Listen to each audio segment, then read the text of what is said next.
بیٹی کی عزت کرنا کس نے سکھایا؟ یہ میلاد ہے، حضور کی میلاد ہے، یہ انقلاب ہے۔ خود کی بیٹیوں کو زندہ دفن کرنے والی قوم دوسروں کی بیٹیوں کو پالنے میں جو شرف حاصل کر رہی تھی، یہ میلاد مصطفیٰ کی برکت ہے۔ تیسری چیز آپ کے سامنے، اللہ کے رسول کی آمد سے پہلے غلاموں کی حیثیت جانوروں سے زیادہ بدترین تھی۔ اب میں آپ کو بتاؤں، اور پھر غلام نے جب عورت اگر کوئی غلامی کے پٹے میں جو وہ بن جائے تو کتنی ذلیل ہوگی عورت، کتنا رسوا کیا جاتا ہوگا عورت کو۔ لیکن قربان جائے، حضور علیہ السلام نے جیسے ہی آنکھیں کھولی، توجہ کرنا، اللہ کے رسول نے جیسے ہی آنکھیں کھولی، ایک کنیز ہے، اس کا نام سویبہ ہے، ابو لہب کی کنیز ہے، اس کا مطلب عرب کے بہت بڑے گنڈے کی کنیز ہے، لیکن اللہ اکبر، اس کے باوجود بھی یہ حضور کا معجزہ ہے، یہ میلاد مصطفیٰ کی برکتیں ہیں۔ لوگ کیسے کہتے ہیں کہ میلاد سے کیا ملتا ہے؟ میں نے کہا جو ملا وہ میلاد ہی سے تو ملا ہے۔ آپ کوئی نعمت پڑھیے، میں طالب علم ہونے کی حیثیت سے بیٹھ کر کے کہوں گا جو ہوا میلاد کے بعد ہوا ہے، ورنہ ابھی میں آپ کے سامنے پڑھ کے سنا دوں آپ کے پوچھنے سے پہلے، لیکن پہلے اپنی بات میں پوری کروں۔ عرب کے اتنے بڑا گنڈا ابو لہب اتنا سخت دل انسان تھا، اس کی کنیز تھی سویبہ، اور اتفاق سے جو ہے وہ حضرت عبد المطلب کا بیٹا ہوتا تھا، یعنی رشتے میں بیٹا لگتا تھا۔ جب سویبہ جو ہے وہ گئی ہے ابو لہب کے پاس کہ تمہارے بھائی کے گھر بیٹا پیدا ہوا ہے، اسی وقت ابو لہب کے دل میں رحم آیا اور اس نے انگلی کا اشارہ کر کے کہا کہ جا میں نے تجھے آزاد کر دیا۔ ادھر رسول اللہ زمین پر آئے اور سب سے پہلے جس کو فائدہ پہنچا ہے اس کو عورت کہتے ہیں، عورتوں میں بھی کنیز ہے، اور پھر سویبہ جیسی کنیز کو حضور کی میلاد کی وجہ سے آزادی نصیب ہوئی، اور آقا نے آ کر کے بتا دیا جب تک میں نہیں آیا تھا عورتیں کچھ نہیں جا رہی تھی، یہ میرے قدموں کی برکت ہے کہ عورت کو آزاد کر دیا گیا۔ آج کل لوگ عورتوں کے بڑے حمایتی بن کر کھڑے ہوئے ہیں۔ میں نے کہا 1450 سال کے بعد تمہیں جہاں شعور آتا ہے، 1450 سال سے پہلے اسلام وہاں سے گزر چکا ہوتا ہے۔ دیوان گانے عشق محمد کو دیکھ کر گھبرا گئی ہے گردش دورہ، کبھی کبھی گردن میں ہاتھ ڈالے ہیں ماہ و نجوم نے، گزرا ہے ان حدوں سے مسلمہ کبھی کبھی۔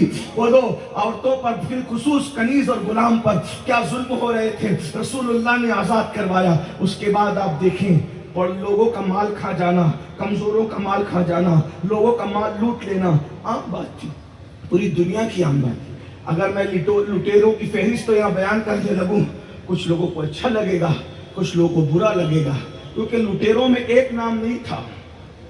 عرب سے لے کے عجم تک، عجم سے لے کر شرق سے لے کے غرب تک، غرب سے لے کے شرق تک، روم سے لے کے ایران تک، ایران سے لے کے یونان تک، یونان سے لے کے سندھ تک، سندھ سے لے کے ہند تک، ہر جگہ لٹیرے موجود تھے۔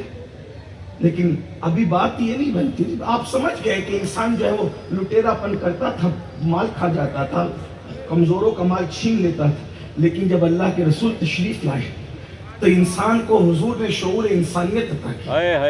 اللہ کے رسول انسان سازی کے لیے آئے تھے، انسان کو شعور انسانیت عطا کرنے کے لیے، انسان کو اللہ کے رسول انسان بنانے آئے تھے۔ حضور نے کیسے انسانیت پیدا کی کہ لوگوں کا مال چھین کر کھانے والوں کو پھر اللہ کے رسول نے اتنا بلند کیا ہے کہ لوگ خود بھوکے رہ کر دوسروں کو کھلانے لگے ہیں۔ یہ انقلاب ہے میلاد شریف کا۔ ایک واقعہ آپ نے سنا ہوگا، بڑا مشہور سا واقعہ ہے۔ ایک مرتبہ چند لوگ آئے مسجد نبوی میں، اس وقت تو بیت المال کا سسٹم نہیں تھا، ذرا غور کیجئے گا، خود غرضی سے نکال کر کس طریقے سے عیسیٰ اللہ کے رسول کی میلاد میں لوگوں کے دلوں میں پیدا کیا ہے۔ میں بھی اس کا اینڈ پڑھوں گا تھوڑی دیر، بہت زیادہ نہیں، اس لیے کہ روڈ پر بھی پروگرام ہے اور شہزادہ والا تبار کی گفتگو اور علماء کی گفتگو ہو چکی ہے۔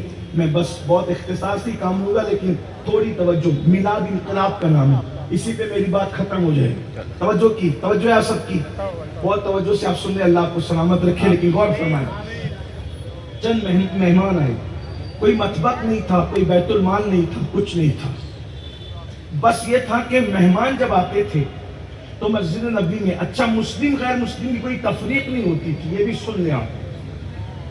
یہ جو ہمارے اوپر داغ اور دھبا لگتا ہے کہ ہم لوگ معاذ اللہ یعنی کہ تعصب پرست ہے اور عصبیت ہے، یہ سب جھوٹ ہے۔ کھانا کھلانے کے معاملے میں اور اخلاق کے معاملے میں ہمارے یہاں مسلم اور غیر مسلم میں کوئی تفریق نہیں ہے. ہم صرف اللہ کے رسول کا پہلا پیغام انسانیت ہے. انسانیت. ایک بات اور عرض کروں, اللہ کے رسول کی پوری زندگی 63 سال کی ہے ظاہری, ایک ہے 40 سال, ایک ہے 23 سال. ظہور نبوت سے قبل کی زندگی 40 سال, ظہور نبوت صرف 23 سال. کیا فرق ہے؟ 40 سال حضور نے لوگوں کو انسان بنایا اور 23 سال میں حضور نے لوگوں کو مسلمان بنایا. اور حضور علیہ السلام نے ہمیں یہ بتایا کہ جو انسان بن جائے گا اس کا مسلمان بننا آسان ہے, اور جو انسان ہی نہیں بنے گا پھر وہ مسلمان. جس طریقے سے سمجھانے کے لیے اگر کوئی SSC کا ایگزام پاس نہ کرے تو پھر کیا کبھی وہ ڈاکٹر کی ڈگری حاصل کر سکتا ہے؟ کبھی حاصل نہیں کر سکتا, چاہے کتنے بڑے باپ کا بیٹا ہو. تو آپ مجھے بتائیں, جب کوئی انسان ہی نہیں ہوگا تو پھر وہ مسلمان کیسے ہوگا؟ اور اس سے پتا چلا کہ جو انسان بن جائے اس کو مسلمان بنانا آسان ہے, اور جو انسان نہ بن سکے وہ کبھی مسلمان نہیں بن سکتا.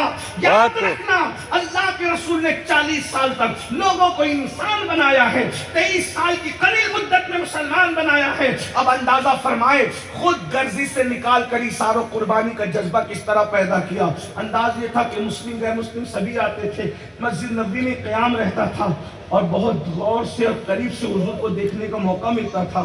مہمان آتے تھے تو طریقہ یہ تھا, اللہ کے رسول مسجد میں اعلان کرتے اللہ کے مہمانوں کو کون اپنے اپنے گھروں کو لے جائے گا. اب آج کل تو ترقی کا دور ہے بھائی, لیکن اس وقت تو گھر میں چراغ جلانے کے لیے تیل بھی نہیں ہوتا تھا. آج مہمان کو گھر لے جانا, کھلانا پلانا آسان ہے. آج لوگ مہمان کو گھر لے جانے کے لیے لڑتے ہیں.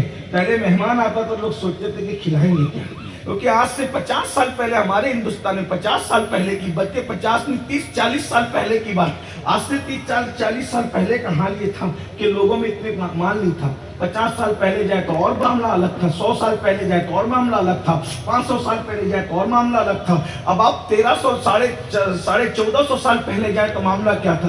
گھروں کا حال یہ تھا, گھر اتنے چھوٹے چھوٹے سے تھے, ہاتھ اٹھاؤ تو چھت پر لگتے تھے. یہ حالات تھی. لوگ جب 3 دن فاقہ کرتے تھے, فاقہ کشی. اب تو میں سمجھتا ہوں کہ سڑک پر جو بھیک مانگتے ہیں بھکاری, وہ بھی 3 میں 4 بار کھاتا ہوگا بھائی. بالکل میں یہ بات کہہ رہا ہوں, یعنی کوئی غلط بات نہیں کہہ رہا ہوں. روڈ پہ پڑا ہوا آدمی بھی کم سے کم 3 بار تو کھاتا ہے, اور اگر بہت کم آپ کہتے تو 1 بار تو وہ ضرور کھاتا ہے. ایک بات آپ کو بتاؤں, آج کل تو بھکاریوں کا حال بھی یہ ہو گیا ہے, وہ کھانا دو نا تو پہلے چکھتے ہیں, ان کو ٹیسٹ سمجھ میں آتا ہے تو کھاتے ہیں, ورنہ وہ اٹھا کر کے جانوروں کے آگے ڈال دیتے ہیں. آج کے بھکاریوں کا مزاج بھی اتنا اونچا ہو گیا. لیکن بہرحال چلے, دنیا ترقی پر ہے. اللہ کے رسول نے فرمایا, حضور نے علیہ السلام فرماتے ہیں, میرے بعد تم مشرک نہیں ہو جاؤ گے, البتہ دنیا تم پہ کشادہ کر دی جائے گی. یعنی دنیا تم پر بہت بڑی کر کے پیش کی جائے گی, بہت آسائشیں ہو جائے گی, آرام ہو جائے گا, راحتیں ہو جائے گی. آج سب کھا پی رہے ہیں بھائی, اللہ اکبر.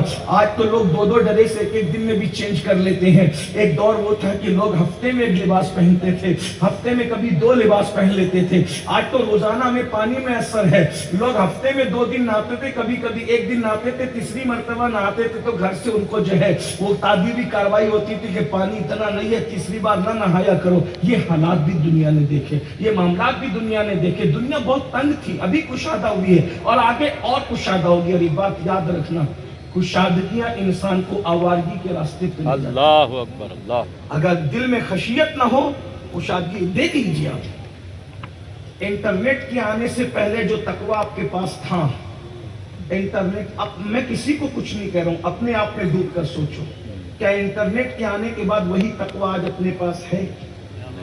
بہت خوب. بتائیے ذرا.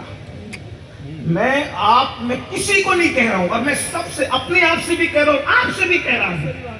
اگر ہم بیان سننے, خود کا بیان سننے کے لیے بھی بیٹھیں تو آپ کو 2-4 خطرات سے گزرنا پڑتا ہے. اگر قدرت نے آپ کی دستگیری کی تو آپ کی نگاہیں محفوظ ہیں, ورنہ بیان سننے کے درمیان بھی آپ کی نگاہوں میں پاپ آ جاتا ہے. اللہ اکبر. یہ حالات ہیں, بے شک بے شک, یہ ان حالات سے ہم گزر رہے ہیں. اب بتاؤ, اللہ والوں کے تقدس خطرات میں پڑ گئے تو جو دنیا کے چھوکرے ان کا کیا حال ہے؟ اللہ, جن کو کوئی روکنے والے ان کا کیا حال ہوگا؟ یہ بڑے خطرناک. آپ دجال سے پہلے دجال کی آمد کے جو انتظامات ہیں ان راہداریوں سے گزر رہے ہیں, اللہ اکبر, ان پگڈنڈیوں سے گزر رہے ہیں. اور ایک بات یاد رکھنا,